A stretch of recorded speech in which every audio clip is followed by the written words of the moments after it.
Hi folks, today we're going to be talking about converting PowerPoint slides into video.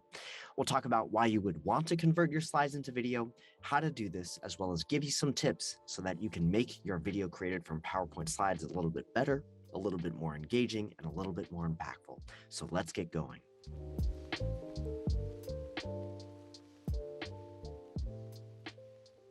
Let's start by talking about PowerPoint as a medium.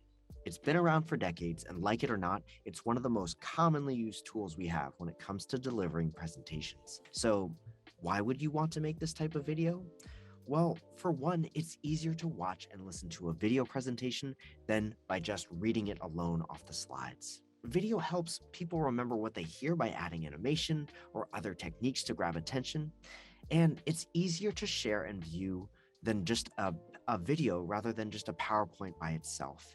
You can depend on a video to be watched on either your computer or your phone, while slides might require some sort of formatting to make that happen.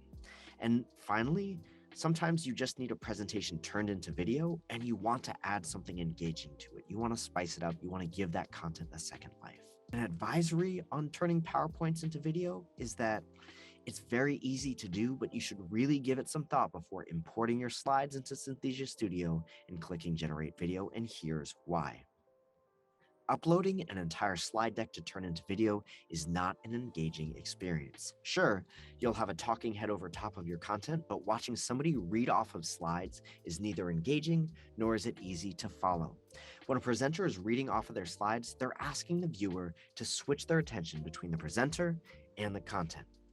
And the goal of presenter voiceover should always be to enhance the delivery of their content. For this reason, we also suggest that avatars should not appear on every slide. Some content is visual and just needs the voiceover. For example, if you have a pie chart on your slide, you should have that full screen and without distractions so that it's just the voiceover helping the viewer understand the data that they are seeing.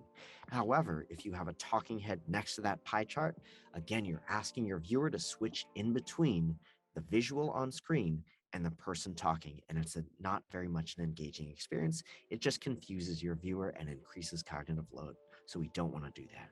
One of the goals of creating video is to engage the audience and pique their interest. Video is a format that can include animation and movement to grab attention. That being said, let me give you 3 tips that will help you enhance your content if you're moving from PowerPoint slide decks into video. What you're looking at here is what it looks like when you import your PowerPoint slides. You click import and it goes directly into Synthesia STUDIO.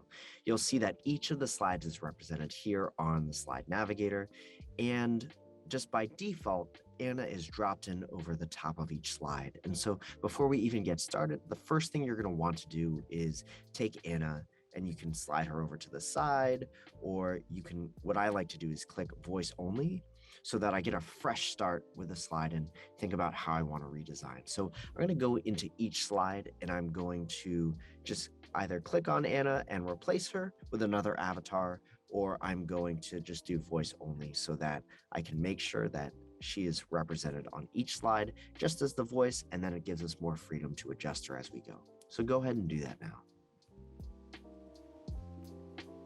We want to go into tip number 1, which is to start with an avatar. So what I'm going to do first is, instead of this slide right here, I want to open up with my avatar right away to grab my viewer's attention. So let's look at how we're going to do that. The first thing that I'm going to do is I'm going to take this, I'm going to double click on the image, and I'm going to click replace image. And I'm going to put our avatar against a nice backdrop. So I want to do that first. So I'm going to click on Open Office here for this nice classy open office. I'm going to click on the avatar, and what I'm looking for here is that some of the avatars here, like Anna, they have only one frame, but as we've built out more avatars in our avatar libraries, you should see a difference where some of the avatars may have a full body or a wide shot, or they might have a close-up. So what I'm going to do first is I'm going to select Rosie here to kick off our presentation. I'm going to click on Rosie, and I'm going to slide her to the middle here, and so she's in center frame. Then, so she's going to be the one who kicks off our video right away, grabbing our viewers' attention, and then I want to even give her more emphasis. So I'm going to click Add Slide, and Rosie's going to appear again.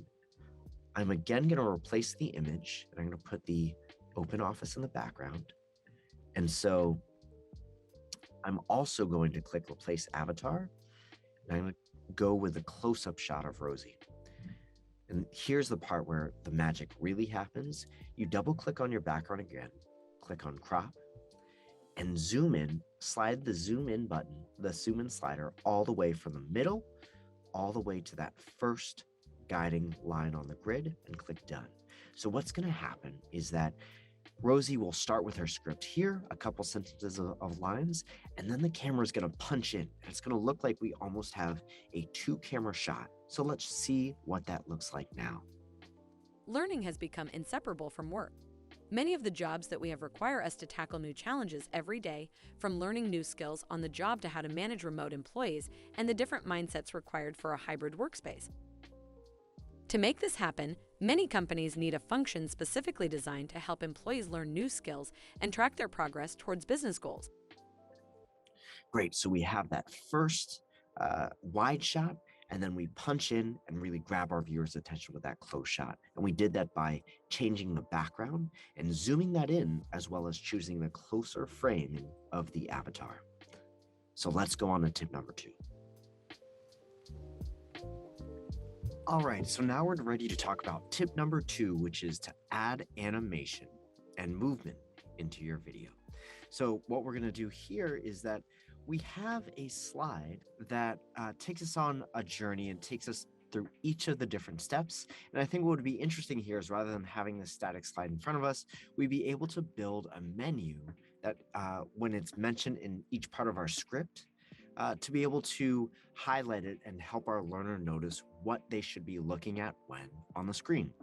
So the first thing I'm going to do is I'm going to replace this slide with an image, and we're going to build something on top of it. So next, it's time to make these guys move a little bit. So what I'm going to do is I'm going to have these three. I'm going to click on each square, and I want it to move from the top or the bottom.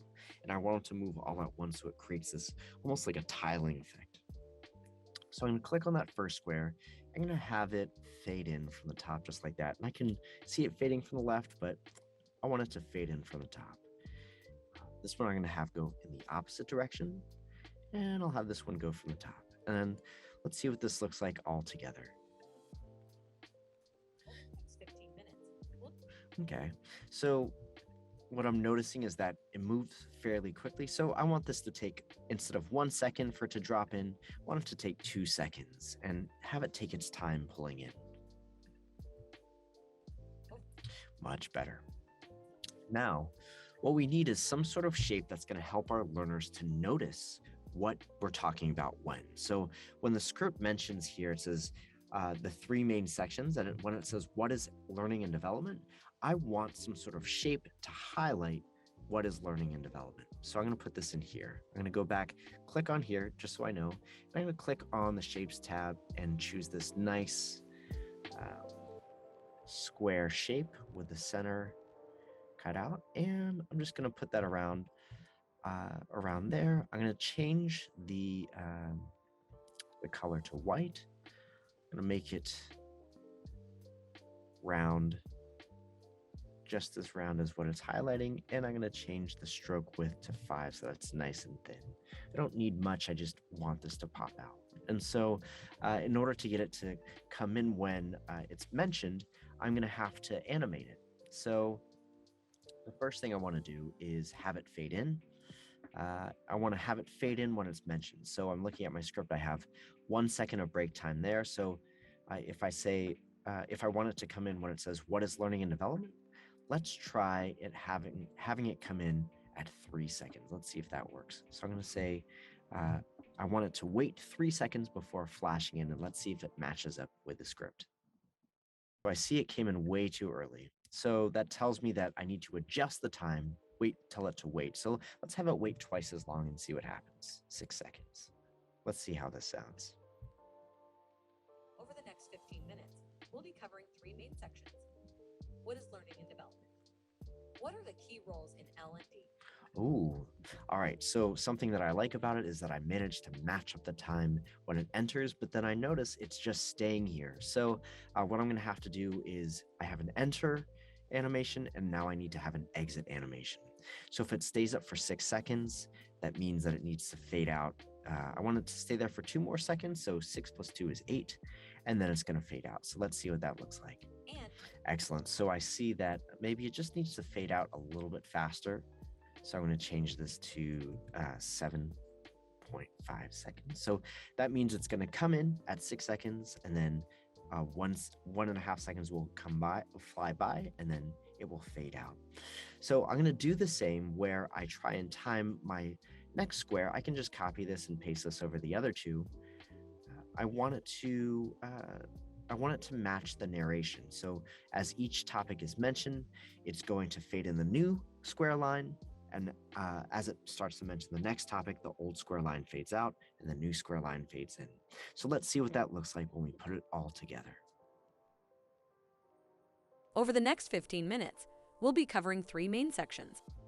What is learning and development? What are the key roles in L&D? And how does learning happen? Let's get going. All right, so we are on to tip number 3. You want to spice up your video by adding variety. So we all know that saying, variety is the spice of life. Variety, in this case, is a variety of different techniques we can use to create the visual language of matching what your script is saying to what you're showing on screen and how we can make that more engaging. Okay, so what we're looking at here is another text-heavy slide that we want to break up and add some spice into our video, because if we were to look at this and the static slide were to be on screen for too long, we will lose our viewers' interest. So we're going to use 2 techniques here, and we're going to break up all of this script that we have in our script box into pieces, and we're going to look at each line and see what it's saying and figure out what are our techniques that we can use. In this case, let's think we could either use an avatar or a talking head, we can use text on screen, or we can use stock footage. So in this case, I'm going to break this down line by line. This first part is a question, and so I know from our first tip, a good way to kick off a section is to have the avatar speak. So what I'm going to do, rather than delete the slide straight up, I'm going to add a slide, and we're going to use our technique where we add the avatar and then punch in for more emphasis. So I'm going to change my avatar here, and we're going to make her nice and wide angle and right in the center of the screen. We're going to copy and start to break up this text by copying and pasting that first step. So here she's going to ask, the first question we want to answer is, what is the role of the learning and development in the organization? I'm going to add another slide, and this time we're going to punch in closer. So remember, we add the background, and then we click on that background and we zoom in, and then we change our avatar from the wide shot to the close shot so that we can get that emphasis. The overall goal of the learning team to improve employee retention. So what I can do here is I can copy and paste this in. I'll take our friend Rosie and we'll move her off screen by clicking voice only. And instead, to visualize this script right here, I'm going to use some stock footage. And since we're talking about the workplace, we're talking about the organization, I want to see what we have in our stock footage library, because that's another way that I can add variety into the video. So I'm using the talking head. Now I'm going to use some stock footage. Let's put in office work and see what comes up. Okay, so the first thing I see here is a bunch of office buildings. That doesn't really capture the idea of working or working smart or working hard. And so let's try this right here, and let's see what this looks like when we play the stock footage along with our text here. And just keeping in mind that it says Shutterstock here, but if I hit generate video to make my video, it's going to go away. So let's see what this looks like. It's also the overall goal of the learning team to improve employee retention. Excellent. So I see we have what looks like people in the office workspace, and we have some stock footage here. So I'm going to let's play some put some text over there and really hit those words employee retention. So I'm going to put improve employee retention. Let's make that font nice and white so that it sticks out from our stock footage. And I'm going to change this to Merriweather because I feel like that's a classy looking font. And let's move it a little lower so that it's darker. Let's see what that looks like now. It's also the overall goal of the learning team to improve employee retention. Excellent. And then what I'm going to do here is I want to add a tie-in that's going to go into the next slide. But also what's nice is that I can, just like that technique we learned where we're animating to see what things, animating text so it shows up right when it's mentioned, we're going to do the same thing here. So I'm looking at my text here. It's also the overall goal of the learning team to improve employee retention. It sounds to me, we're going to test this out, that's going to come in, let's say 1.5 seconds afterwards. And let's have that fade in from the left. And let's have it move a little bit more slowly. So let's see, maybe 3 seconds, and we'll change this to 1.5 and we'll see what that looks like. It's also the overall goal of the learning team to improve employee retention. Excellent. And then I want to have it leave so that it doesn't distract from the text or from the rest of the script that's being read. So I'm going to have it come in from the left, stay for a little bit, and then leave out from the right. So I'm going to make an enter animation. It's going to go for 1.5 seconds. It's going to come in slowly, and then it's going to go out. So here we have to delay how long it takes for it to go out. So let's do it at 4 seconds, and let's give it 2 seconds to leave and see what that looks like. It's also the overall goal of the learning team to improve employee retention. According to the 2021 link.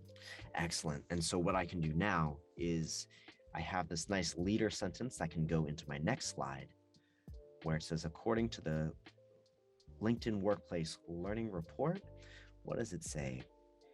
Employees who move into new jobs internally are 3.5 more times likely to be engaged employees than those who stay in their current jobs. So what I can do now is I can use this as a lead-in to my next slide where I can flash up that nice big statistic in large numbers. Let's see, just for kicks, I'm going to put in another bit of office work. And I'm just going to lay over that text and we'll see how that sounds.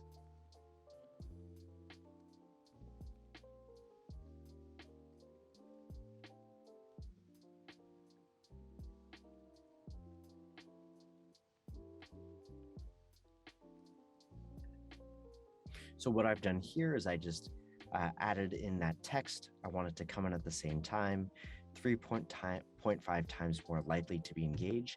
I want to have them come together in an engaging way. So I'm going to fade this in from the left. Let that take 1.5 seconds to come in and slide in from the left. And I'm going to have this slide in from the right. A little bit later. And let's see what that looks like.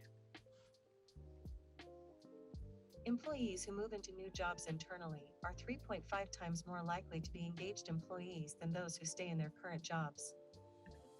Excellent. So I have these people working in the background that I got from our stock video library by typing in office work. I dropped in my 3.5 times, made it a little bit bigger than some of the text because I really want that statistic to stand out from the middle. And now when I play it, let's see what all of this, I'm going to make a few more edits and then I'll play this back for you and let's see what those parts look like all together. The first question we want to answer is, what is the role of learning and development in the organization? First and foremost, the learning team helps the business to reach its goals by developing employees' capabilities within the organization. You need people's skills to match the type of work that needs to be done for the company to meet its objectives. It's also the overall goal of the learning team to improve employee retention. According to the 2021 LinkedIn Workplace Learning Report, employees who move into new jobs internally are 3.5 times more likely to be engaged employees than those who stay in their current jobs. This means people are more likely to stay at companies that they feel they can advance into a newer or better role. Okay, so those were our 3 tips. Remember, tip number 1 is that you want to kick your presentation off with an avatar. So we use that framing and punch-in technique to get the avatar talking to our viewers as soon as we get started. Our second one was that we wanted to add some engagement through animation. And so we did that by making sure that we took a slide, and then rather than showing that slide as it is, we decided to remake that using shapes and timing those shapes to come in so that we give our slide a little bit of animation. And then finally, we added a little bit of variety by taking a slide, that script, and chopping up the different content and saying, hey, this sentence, we could use a talking head to visualize. In this sentence, we can use helping text and we can use stock footage. So we're using different strategies for visualizing the text to making our video come alive more than just reading the slide off the page. So that's all we have today for tips. We really thank you for joining us today, and we look forward to seeing you next time where we'll be turning different types of documents into videos. But thank you for joining us, and have a good day.